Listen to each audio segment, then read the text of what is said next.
하나님 나라 백성인 하백 여러분, 하백의 성경 아카데미에 오신 것을 환영합니다. 이 시간은 그리스도인이 꼭 알아야 할 기본 진리 73강 시간입니다. 함께 나눌 주제는 교회의 기능입니다. 우리는 지난 시간에 이어서 교회의 기능의 세 번째인 사역 그리고 증언에 대해 함께 나눕니다. 그 사역 가운데 교회학 사역입니다.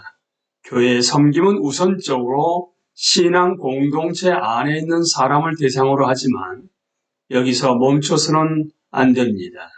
왜냐하면 예수님의 가장 깊은 섬김은 그분과 원수가 된 사람들을 향한 것이었기 때문입니다. 따라서 교회는 사회의 빛과 소금이 됨으로써 하나님을 영화롭게 해야 합니다. 이에 교회는 복음 전도뿐만 아니라 여러 다양한 활동을 통해 더 정의롭고 깨끗하며 정직하고 자비롭고 하나님의 성품을 더 많이 나타내는 사회, 최종적으로는 사회 구성원들이 함께 더 큰 행복과 성취감을 느끼는 사회를 만들어 나가도록 노력함으로써 하나님이 더 큰 영광을 받으시도록 해야 합니다.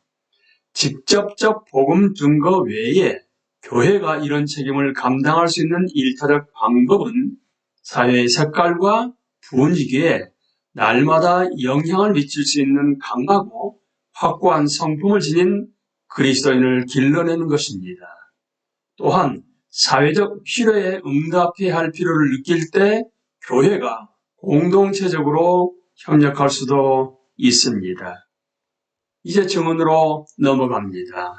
증언의 소명은 예수님이 사도들에게 주신 마지막 가르침의 핵심 내용이었으며 사도들은 오순절을 기점으로 마침내 이 일에 착수했습니다.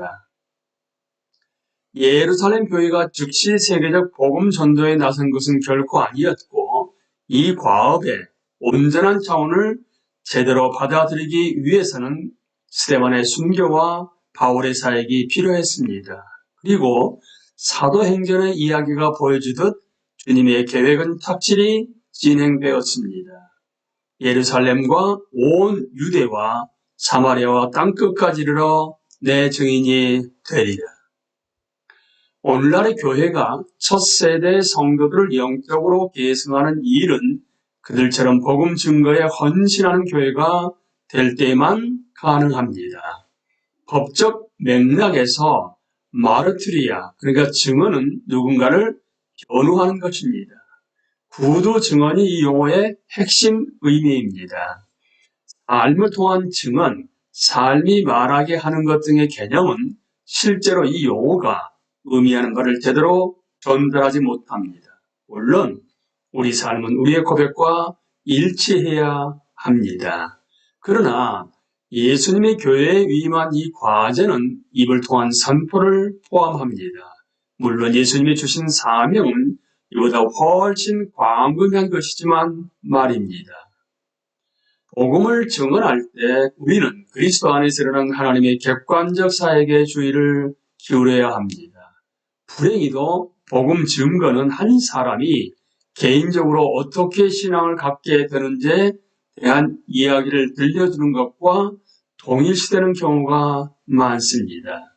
물론 경우에 따라 하나님이 우리를 다루신 이야기가 우리의 증언을 효과적으로 표현하고 그것의 진정성을 확인하는 데 도움이 될 수 있습니다. 그러나 복음 증거의 핵심은 사람들이 그리스도를 바라보게 하고 그분의 구원 사역을 알리는 것입니다. 세계적 차원에서 이루어지는 이 복음 증거 사역은 신약 교회가 새 이스라엘이 되어 구약의 이스라엘이 이루지 못한 과업을 물려받은 것입니다. 교회, 특히 신학자들은 신약의 위대한 저작들이 복음 전도와 목회 사역을 희생적으로 수행했던 선교사와 복음 전도자들의 기록이라는 사실을 너무도 자주 잊어버립니다.